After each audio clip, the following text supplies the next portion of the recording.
তোমারে আমি আর ফালতে পারবো না, আর তোমার ফলার বউয়ের লগে আমি প্রতিদিন ঝগড়া করতে পারবো না। আমি ডিসিশন নিছি, তোমার বৃদ্ধাশ্রমে দিয়ে আমু। এই যে তোমার ব্যাগটা গুছানো আছে, এটা লও, লও রে, বৃদ্ধাশ্রমে দিয়ে আসবো। চলো, বৃদ্ধাশ্রম ছাড়া তোমার কোনো গতি নেই এখন। তাহলে বৃদ্ধাশ্রমে আমি মনেও বাঁচলাম, বাইত বউয়ের জ্বালা আর বাঁচি না।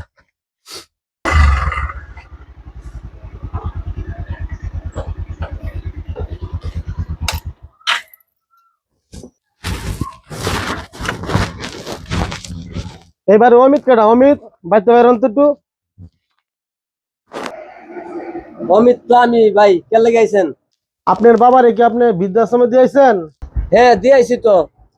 আপনার বাবা যত সম্পত্তি আছে আপনার বাবার নামে সব বৃদ্ধাশ্রমে লিখে দিচ্ছে। আপনি এক সপ্তাহের ভিতরে এই বাড়ি খালি করে দিবেন। কি করেন এটা? জি। বাবা বৃদ্ধাশ্রমে কিভাবে দিল? বাবা বৃদ্ধাশ্রমে কিভাবে দিল?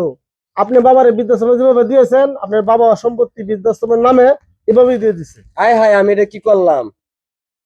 এক সপ্তাহ টাইম, এক সপ্তাহের ভিতরে বাড়ি খালি করবেন। ভাই, এই সম্পত্তি হুম।